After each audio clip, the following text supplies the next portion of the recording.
Welcome sa Dries TV. Kung interesado ka sa ganitong news, huwag kalimutang isubscribe ang ating YouTube channel. Maraming salamat! So ayun, welcome back again sa ating YouTube channel mga Kimpaw, and sa update natin ito, this time ang pag-uusapan naman natin ay tungkol kay Kim and syempre kay Paolo Avellino. Pero bago po ang lahat, maraming salamat sa inyong patuloy na pagsuporta at pagsubaybay sa mga daily update natin. Kaya naman bilang pasasalamat, narito po ang mga napili kong komento patungkol yan sa naging previous update. Una komento mula po ito kay Ginang Annabel Domingo. Sabi niya, yes, there's totoo yan. Napanood ko rin yan na sinabi ng ate ni Pao yun. Kahit si Gab na kapatid ni Pao, sabi niya gusto niya rin si Kim. Kaya sigurado na yan na may Paolo at Kim talaga. Nako, nakakahappy naman. Ginang Annabel Domingo na hindi lang ate ni Kim or ate ni Paolo Avellino, yung gustong-gusto si Chinita Princess, maging ang iba pang kapamilya ni Paolo. And syempre, wala naman pong dahilan para hindi po nila magustuhan si Chinita Princess kasi sabi ko nga po, na kay Kim Chu na po lahat mga kakimpaw na hinahangad ng isang lalaki. Uulitin ko ulit, mabait, maganda, mayaman, and syempre, very generous mga kakimpaw. Wala nang hahanapin pang iba yung lalaki. 'Di ba na magmamahal kay Chinita Princess. Kaya nga, napakaswerte po ni Paula Avellino mga kakimpaw Kasi yung puso ni Chinita Princess, nakuha niya. 'Di ba? Ito yung deserve ni Chinita Princess mga kakimpaw. Yung lalaki po na uunawa sa kanya, magmamahal sa kanya, tapos tanggap siya ng pamilya. Naku mga kakimpaw, napakasarap po nito. Parang wala ka ng ibang hahangarin pa. Wala ka ng ibang hihilingin pa. 'Di ba? Ang sarap mabuhay, mga kakimpaw. Kaya ano pa ba yung aasahan natin sa mga susunod po na taon kay Kim and Paula Avellino? 'Di ba? Sana magbunga itong mga prayers natin para sa kanilang dalawa. 'Di ba? Sana ibigay yon sa atin ng nasa itaas. Kaya keep on praying mga kakimpaw. So maraming salamat sa komento, Ginang Annabel Domingo. God bless po at mag-iingat kayo palagi. At ang next comment naman mula po kay Ginang Mila Carillo. Sabi niya, sana totoo na to, Pao.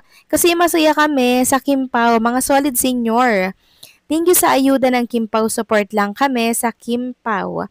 Support, blessing, hanggang dulo ang support namin sa Kimpaw. Pao, i-post mo na si Kim sa magulang mo. At saka si Kim ganun din, i-post din si Pao sa papa ni Kim. Proud kami sa Kim Pao, kasal na lang ang kulang. Panatag na kami. Sapat na sa aming makita namin ang Kim Pao, nandito pa rin kami sa paligid. Percent tuloy. 100% tuloy pa rin ang pangarap ni Pao. Si Lord nang bahala sa Kim Pao. God bless always. Pray, ingat lagi. Thank you so much po sa komento, Ginang Mila Carillo. Si Kim and Paula Avellino, si Paula Avellino, na-meet niya na po yung father ni Chinita Princess, si Mr. Chu, di ba? And ang ganda po ng relationship nila ha. May picture pa nga sila together.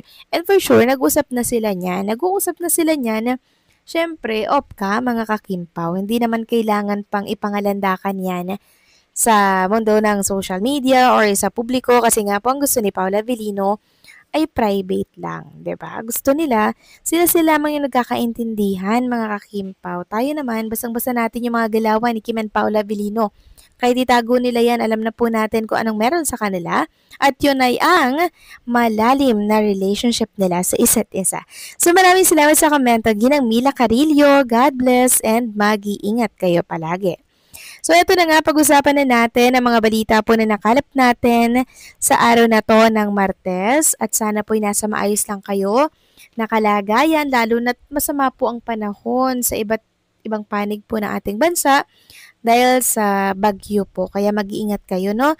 So ito na nga po mga kakimpaw, ang ilan sa mga Kimpaw Group, Kimpaw PH, may pa-tarpaulin, may pa-banner na po, talaga namang sinasabit po nila ito sa kanilang mga bakuran, sa gate nila, sa iba't ibang mga gate para lang ma-promote itong The Alibay. Tingnan niyo po mga kakimpaw yung ginawa nila Talagang sumikap silang magpatarpulin para ma-promote itong series ni Kim and Paula Abilino.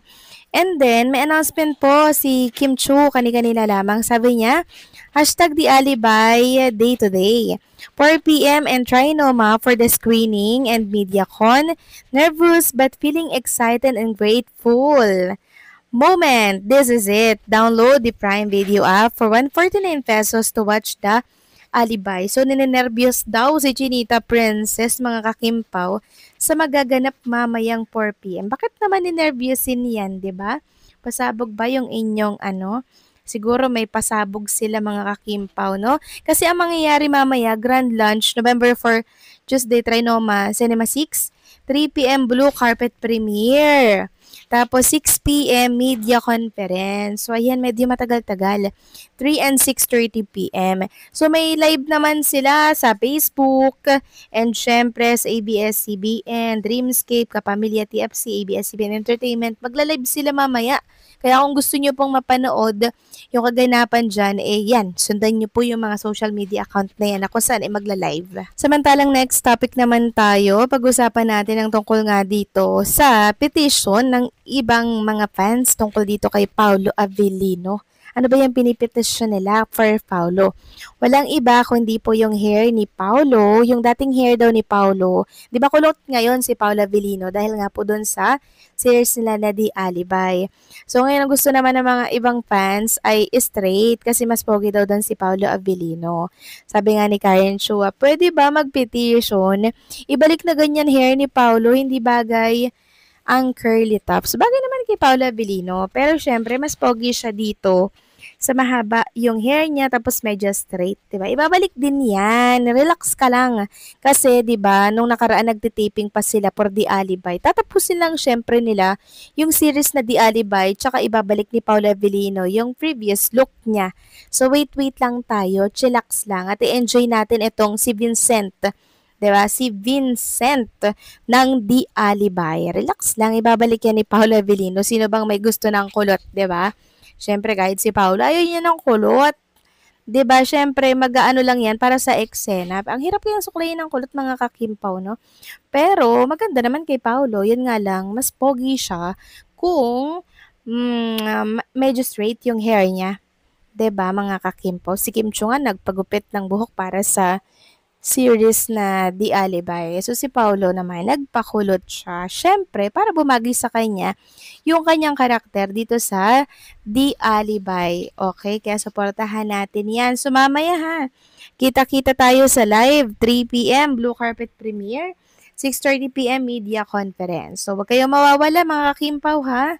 For sure, pasabog na naman at nakakilig na naman itong mga banat ni Kim and Paolo Abilino. So, paano mga kakimpaw? Hanggang dito na lamang po ang update natin. Maraming salamat sa patuloy na pagsuporta.